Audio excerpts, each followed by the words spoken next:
So, welcome in another episode of our reflections with A Course in Miracles. And those are the reflections that we do in the invitation of the Holy Spirit within our own mind. And of course, once we invite the Holy Spirit, there is no failure possible, but everything is given towards the healing of our mind. Everything is given us towards the recognition of the correction of the way of seeing, how we have seen things upside down and believed them to be real, believed them that they can hurt us, that they can attack us, that they can do whatever things that we were kind of dreaming together in that defense strategy. And where we are guided now, and this is really only in that sense the teaching of Jesus as Christ mind, as the mind that awakens, no matter what religion you would follow. And the word is forgiveness. So we are guided towards forgiveness. And only through the acceptance of that offer to forgive, we can really be free. Nobody can leave this world with, let's say, a grievance or with attack thoughts in his mind. And everybody leaves automatically once forgiveness is not just practiced with objects outside oneself, but is really brought within one's own self and mind, and becomes an action of self-forgiveness moment by moment. That action of self-forgiveness is really the recognition that I haven't done anything wrong. I'm not a sinner as I believed to be and as I believed society and the world was telling me. I am still whole, healed, perfect, innocent, completely sinless, as I was already saying it. And so this whole conglomerate of the new way of thinking, a new way of seeing that this Course in Miracles brings about, directing our minds from any perspective, from any direction, towards that necessity of forgiveness. And of course, we start out with looking at objects that came up as and were held real as enemies, as attackers, as the ones who are the guilty ones. And now we are bringing them back to ourselves and allow that limited thought form, that separation thought, to be brought home by the power of the Holy Spirit. And if we are using and are active in the lessons of A Course in Miracles, and especially these first lessons in that sequence of the 120s, 121, 122, forgiveness is the key to happiness, and forgiveness offers me everything I want. And now in that fourth review, again coming to an conclusive, or let's say to an revelatory thought, affirming the truth within ourselves completely by going through the day, by integrating and completing this action of forgiveness in that perspective that my mind holds only what I think with God. Your mind, brother, holds only what you think with God. And everything else is illusionary nature, is made up by one's own way of being separate from God and making things believed to be real but are not. But in that review, as in the lessons itself, we are very much so guided to to be aware of forgiveness and to be aware what forgiveness offers us. He speaks about that even God Himself, our Father in heaven, is seeing us or is giving us, let's say, that part of being co-creator with Him. It's the Father gave creation to the Son, and therefore establishing by creation itself, establishing you, is that you are the Son of God, establishing the Son as co-creator with Him, with Himself. And from there, of course, salvation is fully guaranteed. There is no failure possible because now, and that is really what forgiveness offers us, and we are talking about that because we are in this third section of the clarifications of terms, which are about forgiveness in connection with the face of Christ, and it will also touch the will of God. And coming from the miracle that really facilitates that action of forgiveness. So you can see those are different terms, but the action or the experience becomes a unified experience of forgiveness. And going back one moment longer in that introduction of that fourth review, he makes us aware, Jesus makes us aware that lack of forgiveness. So if you say, well, I'm already so beyond because I'm doing only self-inquiry, Advaita Vedanta, non-duality, and forgiveness is also just a concept. Yes, forgiveness is also a concept, but it doesn't leave you any longer on the timeline. It doesn't offer you anymore another image or dream scenario in which you experience yourself in separation from your source. So in that sense, forgiveness is really that last action of mind in which we recognize what we are in truth, who we are as God created us. So to reject that and to say, I don't need that, or this is just stuff for the religious people, or well, yes, this is stuff, but who is a religious people? We all are religious people because we all look for a piece of God. We all want to experience the love that goes beyond our human love and this up and down of what human love offers us. That really is revealing to us a consistency of self-recognition.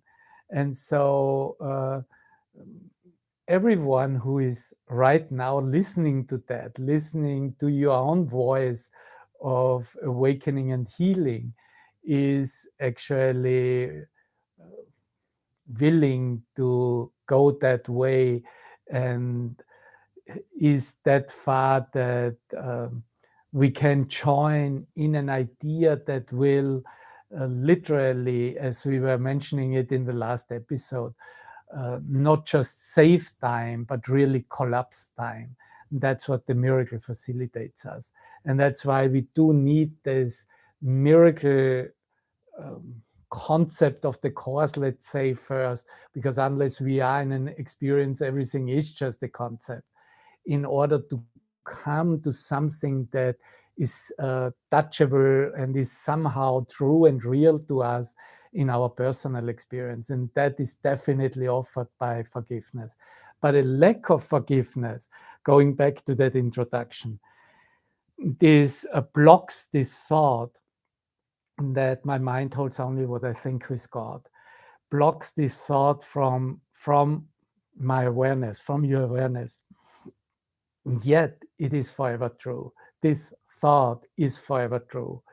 And so he says then, and continues in that explanation in the next paragraph. So let us begin our preparation with some understanding of the many forms in which the lack of true forgiveness may be carefully concealed. And if you want to hear of that more, please just go and read again lesson 121, Forgiveness, the Key to Happiness, because it talks in 3-4 paragraphs about what the unforgiven mind does. And of course, that is exactly what we are here and be willing to overcome, because they are illusions. Yeah. So all the many forms in which the lack of true forgiveness is carefully concealed. They are illusions, they are not perceived to be but what they are. And here is the crux of the entire teaching. This is why we are even being active in a mind training, why we are even utilizing A Course in Miracles. They are defenses, defenses that protect your unforgiven thoughts from being seen and recognized. You wanna just sweep them under the carpet and say, this dirt, this dust is not there. But nobody can, you can say that to yourself 1,000 times, and then you will believe it, but you will not be able to escape your own mind. You will not be able to escape the undoing process, the correction of unforgiving thoughts. You will still see and receive, and it will come to you what you hold as an unforgiving thought in your mind. And so it comes to you as a brother, as expressions of brothers. And this is all part of the miracle, directing you, directing all of us here in time space to the necessary action to complete forgiveness, to accept the atonement for ourselves, to accept forgiveness as this tool, this device, in order to experience a holy instant and experience a recognition that it is not so as what we believed it to be. So their purpose is to show you something else and hold correction off through self-deceptions made to take its place. We were living a long, long time um, telling ourselves in self-deceptive manner and way of thinking that this is who we are, this is what the others are, these are our relationships, these are the situations in which we find ourselves and feel so real. But now we question everything that we perceive so that we can come to a clarity of what is needed in order to experience ourselves, completely open-minded, completely aligned with that mind that represents the mind of God, the mind of Christ, the mind of the Holy Spirit. And yeah, we need say no more, but we left it the last time in this last part in which he described the miracle. I mean, in the new editions, this was all separated, and that's why I said we are in this third section about forgiveness, the face of Christ, and the will of God. But originally, there were no titles and no differences. It was basically one text, and where he started, as we left it the last time, speaking about that the miracle forgives and the ego damns, and neither need be defined except by this. And then there were some questions added, and he continued talking straight about forgiveness, where we want to continue now to where he says that forgiveness is for God and toward God, but not of Him. So that is important because we already mentioned it is still a concept, it is still an idea, it is still part of the dream. It just doesn't leave us in separation anymore. So forgiveness is for to reach God, you could say, to experience God, toward God, to have thoughts and experiences toward God, but it is not of Him. Forgiveness does not come from God. You could say, well, where comes it then? It comes from this intermediary that we call this converting energy of light energy, the Holy Spirit, your mind in the transition from the human mind to the fully awakened mind in the recognition of that you are co-creator and you create like your creator has created you. It is impossible to think of anything he created that could need forgiveness. Here you have it. That's why forgiveness is not of God, because it is impossible to think of anything that God created that could need forgiveness. God doesn't create imperfection. There's only perfection. Love creates like itself. This is who we truly are, and this is where we return. Forgiveness then is an illusion, or I would say is still an illusion, but because of its purpose, which is the Holy Spirit's, here we have it. It has one difference. Unlike all other illusions, it leads away from error and not towards it.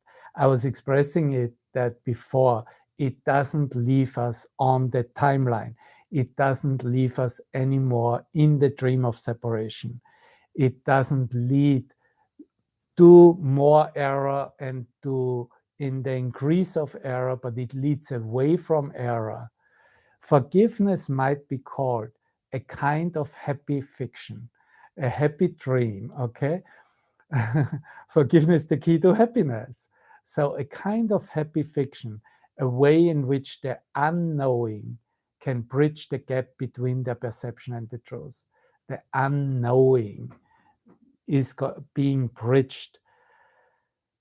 bridges the gap between the perception that you have about yourself and the world and the truth. That needs to be bridged. And this is the idea of forgiveness. They cannot go directly from perception to knowledge, is the other word, because they do not think it is their will to do so. This makes God appear to be an enemy instead of what he really is.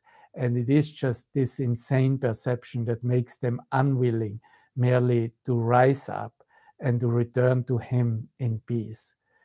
So this we are reading here from the clarifications, from the use of terms in this third section, in which he defines literally what is forgiveness, what is the face of Christ, what does it have to do with the face of Christ, and shows us in also what actually our will is in that alignment with the will of God. And so for a moment, because we cannot go directly from perception to knowledge, because they do not think it is their will to do so, this makes God appear to be an enemy instead of what he really is. And I promise you, dear brother, we were suffering of this for thousands and thousands of years. It was literally showing the feast to God and cursing him that he made those situations or brought us in certain painful situations of suffering, sickness, and death. And we blamed him, we made him responsible because we did not understand that what we saw as a reflection of our own mind in the world is of our own making, is our own invention. Now we are utilizing here this bridge function that is defined as forgiveness in order to clearly bring to recognition that God has not really anything to do with what we see in limitation and separation. And so this entire Course in Miracles is basically dedicated to affirm that, to strengthen that undoing process in your own mind, so that you take responsibility, so that you come up and see for yourself, okay, I have done that to myself, and I'm stopping now. I do not need to continue doing separation to myself, so to speak. And so he speaks in the Course in Miracles, I think if you make a search, more than 800 times about forgiveness, which is a lot. And it is very obvious that this Course in Miracles, which is a course in miracles, and miracles forgive, the miracle forgives, it is also, you could say, a course in learning how to forgive, and in that reminding us about the importance of this action of mind. So let's go from there a little bit further in these clarifications. The next paragraph is, and so they need an illusion of help, or an illusion of an alternative, an illusion of a counter, you could even say, a counter thought system to the ego, because they are helpless. They, the sons of God, we all in time space, human population, human minds are helpless. A thought, now a thought capitalized, an entire whole thought, a thought of peace, because they are in conflict. This is what we all in time space are in need of. God knows what his son needs before he asks.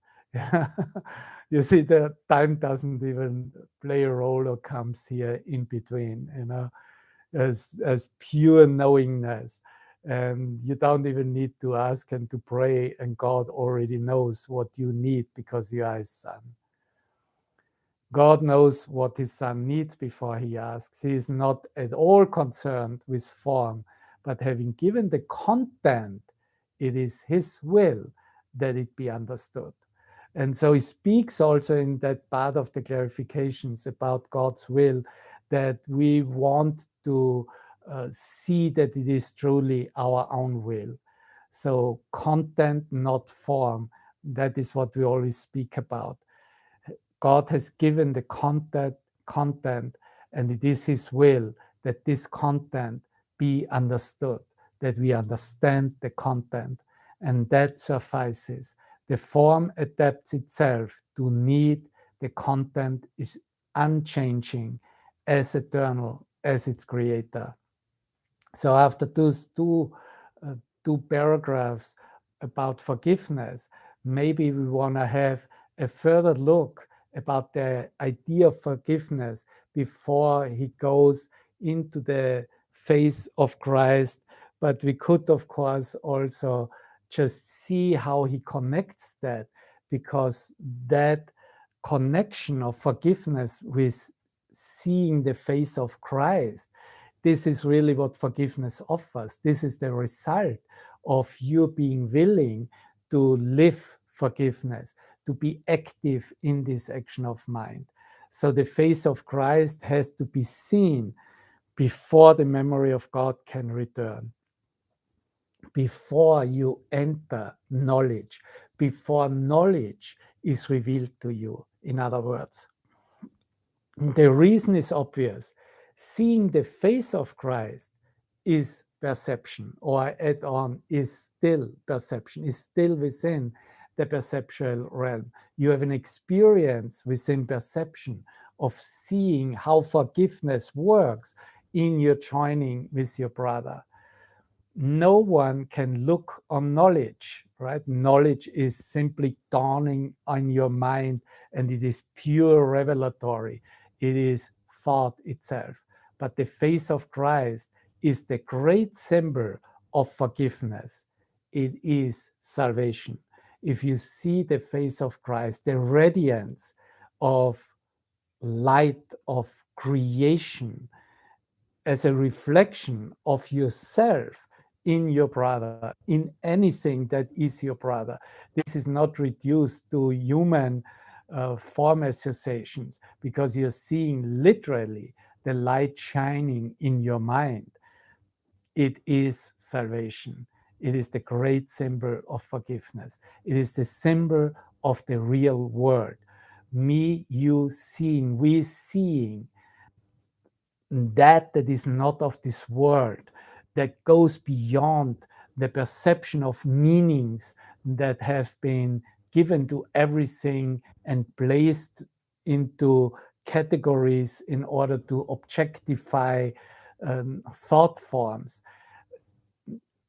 Going beyond that, and that was part of several lessons in end of the 120s and beginning of the 130s, where he talks about the real world.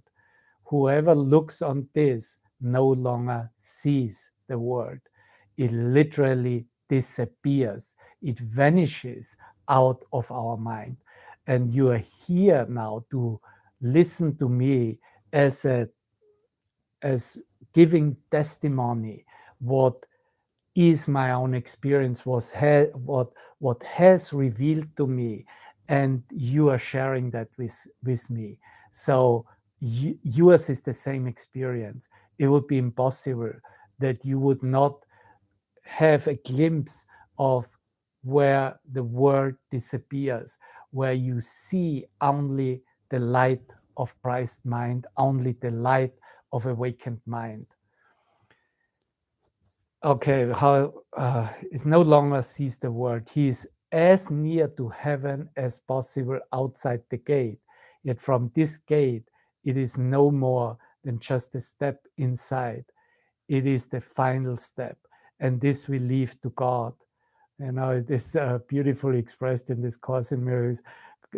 God does the last step, but also remember, this is not a timely waiting, because God can only do the last step right now by your willingness. It is a simple symbol, though, but as the symbol of His will alone, it cannot be divided. And so the unity that it reflects becomes His will. It is the only thing still in the world in part, and yet the bridge to heaven. You see how he connects here these ideas of forgiveness, salvation, seeing the real world with the will of God, seeing that face of Christ with the will, with God's will for you. And from there, he would then go, that God's will is all there is. Now, let me just make a little direction of your mind to a part in chapter 19, in which he talks also about the face of Christ and this action of mind in a different connection. And I'm going to that fourth section, the obstacles to peace. And we know that this fourth obstacle, which is the fear of God, becomes a very important part in that understanding on how to free ourselves, how to undo all fear of God within our mind. And so he brings that in the context by saying that this fourth obstacle to be surmounted hangs like a heavy veil before the face of Christ. So, what is already shining and is light extension and shines like the light, as your own mind shining and being co creating literally with God, this fear of God is like a veil before that shining face of Christ within you. Yet, as his face rises beyond it, shining with joy. See, whenever we are in joy, we are that shining face of Christ, because he is in his Father's love. Peace will lightly brush the veil aside and run to meet him, run to meet God. So this is all because he is in his Father's love. You are in an experience of love, of joy, of peace, of stillness of mind, of happiness without description. This is lightly brushing the veil aside, and we run to meet him and to join with him at last. For this dark veil, which seems to make the face of Christ himself like to a leper's, and the bright rays of his Father's love that light his face with glory appear as streams of blood, fades in the blazing light beyond it when the fear of death is gone. I'm going to read that sentence once again. It's a long sentence, but it's amazing also how he expresses this. So this dark veil, which seems to make, for this dark veil, which seems to make the face of Christ himself like to a leper's, and the bright rays of his Father's love that light his face with glory appear as streams of blood, fades, this dark veil, fades in the blazing light beyond it when the fear of death is gone. And the fear of death is gone when that fear of God is transformed. Yeah, so if you want to read about that, that is the second paragraph in the subsection D, then the 4 obstacles of the fear of God in chapters 19. And a few sections before, where he's talking about the second obstacle, which is the belief that the body is valuable for what it offers, which is basically the belief in death. He is also mentioning here the action or the connection with forgiveness. And this is brought to attention in the sixth paragraph, when Jesus, speaking in the first person, says, "Let me be to you the symbol of the end of guilt, and look upon your brother as you would look on me." Okay, let Christ be to all of us, to you personally, the symbol of the end of guilt, and look upon your brother as you would look on me. Here it is: forgive me. He offers forgiveness to me, to you, to the entire world, that we forgive him, because he's offering us literally this release, this liberation from guilt and fear. Forgive me all the sins that you think the Son of God committed. You see, because it all was just projected upon. And in the light of your forgiveness, he will remember who he is and forget what never was. And this can be experienced and needs to be experienced. This is what we are talking about. This is where we arrive at. My mind holds nothing and cannot hold anything except what I think with God. And this means my mind holds only what I think with God. So in the light of your forgiveness, he will remember who he is. The Son of God, your brother, will remember who he is and forget what never was. Forget this dream of separation. I ask for your forgiveness, for if you are guilty, so must I be.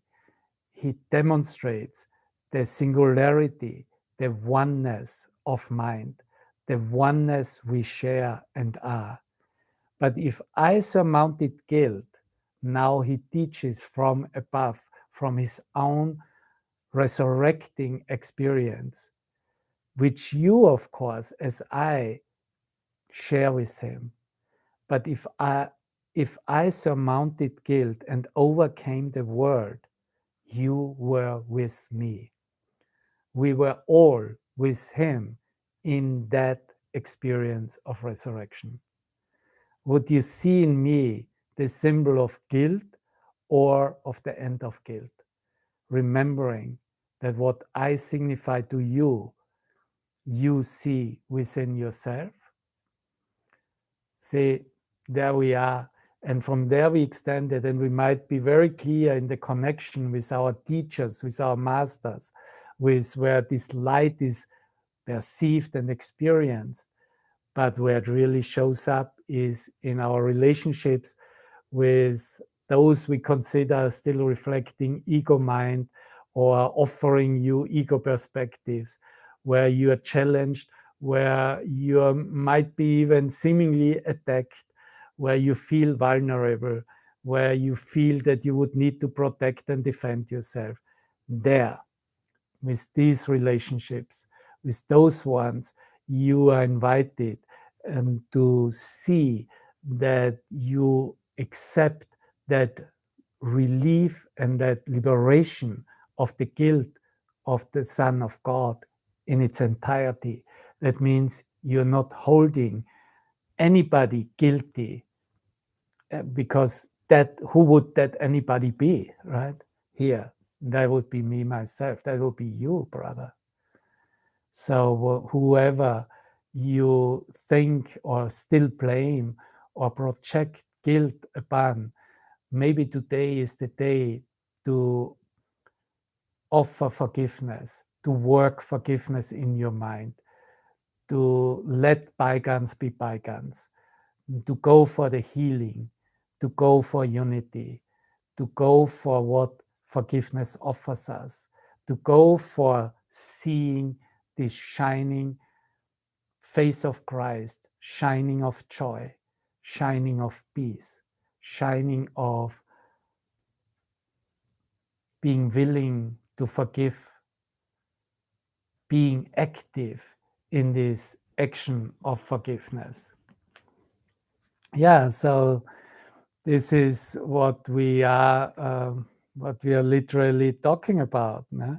And I think we're just gonna leave it here for this first part for today, and we'll continue next time to share more about the will of God, which is then expressed in the last two paragraphs of this second section of the clarifications of terms. And we definitely will come up with some more expressions when Jesus talks about in his Course in Miracles about the will of God, which is, I was looking for it also once, also around 120 times mentioned in the Course in Miracles. The face of Christ, not so often. You find it like more than 50 times. So, but it is a wonderful symbol of seeing and teaching what forgiveness offers us.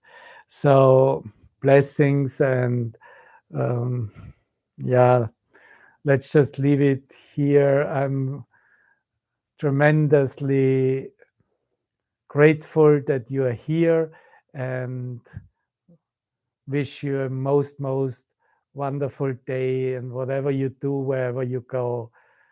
I love you with all my heart. Bye bye.